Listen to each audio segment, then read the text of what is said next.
Tokyo Olympic Games, pushing them back to the summer of 2021. The Japanese prime minister said that he and the IOC president agreed on the postponement, saying, quote, "We have to think about the current outbreak of the coronavirus," end quote. The Tokyo Games are scheduled to be held from July 24th to August 9th. On that note, we bring in our Jeremy Schaap, who has covered many Olympic Games, 8 to be exact. He's wrote a book about the Games in Berlin. Jeremy, great to have you with us this morning. Thanks, Molly. Thanks for having me. Jeremy, would love to have your perspective on this. Tell me to your initial reaction here on the postponement. Well, it was inevitable, right? I mean, the IOC said a couple of days ago that it was going to take up to 4 weeks to announce this decision. But so much pressure was mounting in just the last 36 hours. National Olympic committees from Canada, Australia, the United States, others as well, saying even if they held the Games in Tokyo this summer, they were not going to send their athletes, or they probably weren't going to send their athletes. International Track and Field Organization as well, other national governing bodies. It was becoming an untenable position. But the IOC, which is typical of it, takes its time with these things. Perhaps it took a little bit too much time when we're talking about this, because there were athletes out there who were saying they were not going to participate. They resented being in this kind of limbo at a time when if the Olympics were going to take place, they would have to be training, perhaps in unsafe conditions in many parts of the world where social distancing is now the norm, if not the law. This was going to happen. It was inevitable there would be a postponement. The IOC just needed a push the last couple of days. Jeremy, I appreciate you being on the show as always, buddy. Thank you so much. Let me ask you this question. For those out there that were wondering what the hell took the IOC, the Olympics Committee, so long to make this decision, could you explain to our audience what that was? Because when you consider the fact that social distancing obviously became a priority because of the coronavirus, not only that, drug testing and how that would have been compromised and what have you, it seemed like this should have been a much easier decision that was made much earlier. Explain the delay. Well, remember, you're right, Stephen A., but this is the way the IOC has typically always worked. Its inclination, it's in its DNA, is for the Games to go on. That is what has always happened, with the exceptions of World Wars I and II, when the Games were canceled in 1916, 1940, and 1944. And so, they knew the pressure was building. They made an announcement not that long ago, several weeks ago, while this crisis was already ramping up and raging in some parts of the world, that they would not cancel or postpone the Olympics. Of course, like many other organizations, like many other sports bodies, they had to backtrack from that, and they had to assess the situation as it is rather than the way they want it to be. And once you had Canada and Australia and the U.S. saying, all right, Thomas Bach, you can have your Olympics in Tokyo this summer, but we're not sending our athletes, who are up in arms about this, who do not want to be in a position right now where they have to think about training and they have to think about, how would that even work in so many sports? You can't train in isolation, which is what so many people, millions upon millions of people, have to do right now. So they got the push, they got the message, they relented. And of course, Shinzo Abe, the prime minister of Japan, doesn't want thousands upon thousands of people coming to Japan this summer and perhaps spreading the virus, perhaps catching it among themselves, then going home to other places and continuing to spread it. So the risks were too great, but as they often do, as they figure out the financial implications and so forth, and consult with their sponsors and with their rights-holding partners, it took some more time.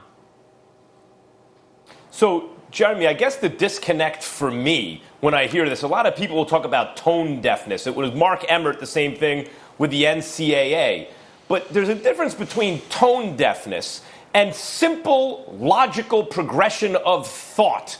In other words, whatever your short-term financial interests are, any child who you explain this to would see that, well, as soon as it's explained in simple terms, well, then that will have to be canceled.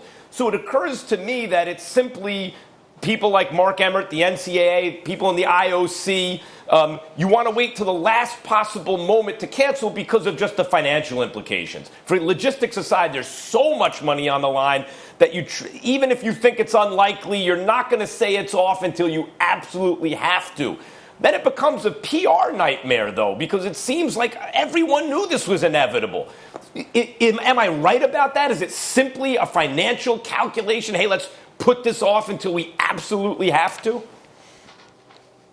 I think that's a large part of it. Obviously, they were waiting, perhaps hoping against hope that there would be some kind of an indication that this was going to trend away from where it seems to be trending now. But as we've said, that became untenable. And as I mentioned, Max, it's in the DNA of not just the IOC, but certainly the IOC, but many sports organizations. The instinct, the default position is we're going to go on. The games are going to go on. And it's not analogous to this situation because we're dealing with a pandemic now, something unlike we've dealt with in modern history. But remember the IOC after the slaughter in Munich in 1972, 11 members of the Israeli delegation murdered, a German policeman murdered by the Black September terrorist organization. They halted the games for a day, and then they went on because that's what the IOC says it must do. The games must go on. Again, this is a very different situation, and we're talking about people being endangered, perhaps hundreds of thousands or millions of people endangered by the games merely going on. But they did take their time, and they did receive a lot of criticism and pushback, and this is where we are. But clearly they've made the right decision, even if it was a bit late. Jeremy, thank you so much for that context and perspective this morning. We always appreciate having you. Pleasure. Thanks, Jeremy. Stephen A., I want to bring you in here, guys. I want to get your take on this. And obviously, it's a unique situation here. We're used to covering the NBA, the NFL. They get a chance every year to compete. These athletes, it's every 4 years. It can have a different type of effect. Stephen A., where are you on this late decision by the IOC? Well, I think they dragged their feet a little bit too long, but nevertheless, even though they came late to the situation, they're here. And the reality is, it was the right decision. There should not have been a delay. This decision should have been made, to be quite honest with you, at least a week ago, or at least around the time that the NBA and the NHL had suspended their play, that Major League Baseball has suspended its play. Here's the reality of the situation: you have individuals, athletes that have been training for years upon years for this moment. So what happens? The Olympic Games hadn't been canceled. They're sitting up there flying in the wind. I don't think the IOC realizes that by delaying this decision, you may have jeopardized even more individuals, because you knew that those athletes, suspecting that the games may indeed continue, definitely had to be ready, which means that the level of safety in terms of social distancing that you were asking the world to practice, they were unable to do so because they had to go out there and train and to make sure that they didn't dip in terms of their preparation in any way. So you were jeopardizing those athletes by not suspending these games. You were jeopardizing them by putting them in a position where they felt compelled to continue to train and what have you. And by doing that to them, you may have endangered even more people throughout this world because of your ill-advised decision to delay making this very decision that you should have made. So it's inexcusable. It's unfortunate that they took this long, but thank God they finally reached this conclusion, because I spoke to a couple of Olympians, and they swore up and down this was the decision that they wanted. It was the right decision. It was just a bit late. The IOC gets zero credit from me for making any decision, because they didn't make a decision except for the wrong one. There was a chance to make a decision with everything you just laid out, Stephen A. There was a chance. So, Molly, Stephen A., when people say things in the media like, well, they finally came to this. No, the time is the whole thing. When you make the call is the decision. You know who gets credit for coming to the right decision? Adam Silver. Adam Silver, he was decisive. He did, when it became obvious what the inevitable would be, he made the call. He gets credit, not Mark Emmert. The NCAA didn't do a damn thing. They canceled the games. No, they had no choice. The IOC here had no choice. So they made no decision other than postponing making the decision. That's the choice they made. They deserve and receive from me at this moment precisely zero credit. And let me say this also. Fair enough. Remember, there's not a cancellation that took place here, guys. It's a postponement, a suspension. Yes. A year Right, later, 1 the year. same kind of dollars you were anticipating that were coming to you this summer, it's simply coming next summer. That's all. Meanwhile, the athletes themselves get to practice safety in terms of social distancing. They get to be around their family and loved ones without worrying about jeopardizing them, we hope. And you still buy yourself an additional year to prepare for those games. So therefore, we expect them to be even more prepared than they may have been already, not to mention the fact that they'll be safer and nobody's losing any opportunities. It's just being delayed because the world is on pause right now. It's not like somebody is gaining an unfair advantage. There is no unfair advantage here. Everybody is suffering during the same situation. And as long as that's the case and the money's not being lost, everything will be fine eventually.